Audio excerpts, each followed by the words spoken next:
so smooth, can't easily hide. I don't have much Madame, monsieur, si vous êtes sensible au pollen, vous direz ça a commencé. Vous avez senti ça il y a déjà, je dirais, une semaine, 10 jours, allez. Il réattaque. On est en plein dedans, non? Ça a commencé en mars. Alors, il y a plusieurs pollens. Alors, il faut faire un peu de botanique. C'est les peupliers et les platanes. Fin mars, avril, c'est les bouleaux, les chênes, les cyprès. Et puis, le mois de mai, alors là, il y a d'autres pollens qui arrivent. Ce sont les graminées et l'apparition des urticacées. C'est vous dire si ça va faire du mal. Alors, toutes les régions ne sont pas concernées de la même façon par les pollens. Et pour ça, il y a un outil qui est à notre disposition, qui est gratuit et facile d'accès. Vous allez la voir. C'est une carte de pics de pollen. On dit que c'est une pollution pollinique, voilà, un pic pollinique, et en fonction des régions où vous habitez, bien, vous pouvez voir le pic de pollen fort, moyen ou faible. Vous voyez qu'à Paris, en ce moment, elle est réactualisée tous les jours. Eh bien, il n'y a pas de pollen à Paris, c'est très faible. Est-ce que la chaleur, le beau temps, la pollution, ça accélère le processus ou pas? Alors, c'est absolument le problème, c'est-à-dire que dès que arrivent les beaux jours, dès que la chaleur arrive, il y a des pics de pollinisation. Et la nature n'est pas seule en cause, et on va comprendre pourquoi avec un pneumologue.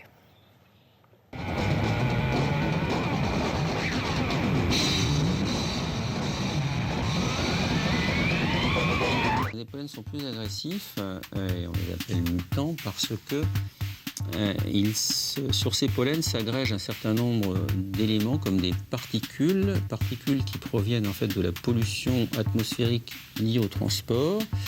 Et le fait d'avoir ces particules qui s'agrègent sur le pollen augmente leur pénétration dans l'appareil respiratoire, donc ils pénètrent beaucoup plus profondément.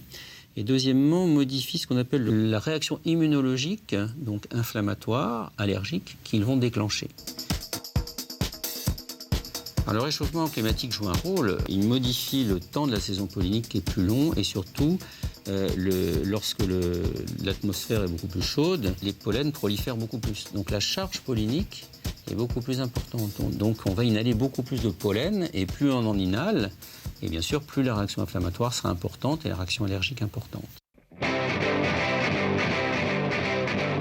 Étant plus agressif, les manifestations cliniques, les symptômes sont plus importants. Ça nécessite un traitement plus lourd.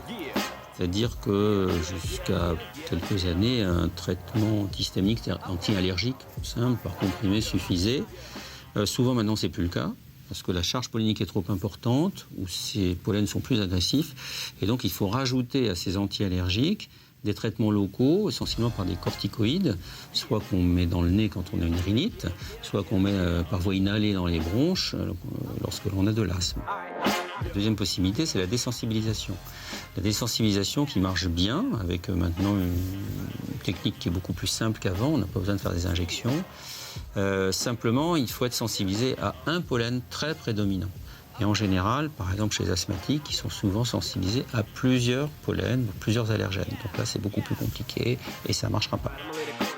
On a vu comment on pouvait traiter les allergies. Cela dit, Laurence, on peut les éviter, on peut jouer à cache-cache avec les pollens, je sais pas, On peut ruser. D'abord, il y a une mesure, aérer vos logements le matin uniquement quand vous êtes allergique au pollen. Il faut savoir que les allergies au pollen se sont multipliées. Il y a 4 fois plus d'allergies qu'aujourd'hui. En 30 ans, le chiffre s'est multiplié par 4. Donc, aérer vos logements tôt le matin. De même, si vous devez faire des promenades ou du jogging éventuellement le matin, que vous êtes allergique, il faut le faire très tôt. Quand vous aérez vos logements, vous les fermez après, vous ne les rouvrez pas de la journée. Il faut faire entretenir son jardin.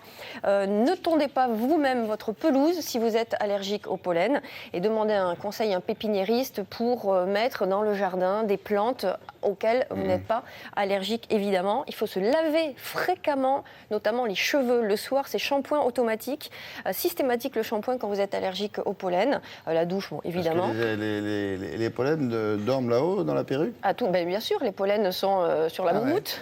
C'est vrai, on les coince là où lavez vos yeux et votre nez au sérum physiologique, et n'étendez pas votre linge dehors quand il y a des pics de pollution au pollen. Est-ce que quand on vous parle de pollen, vous avez les yeux qui systématiquement commencent à vous piquer? Oui, non? Si oui, dites-le nous, ça nous intéresse. Merci beaucoup. À tout à l'heure, on va passer au bloc-notes culturel. Vous les femmes, vous les charmes, vos sourires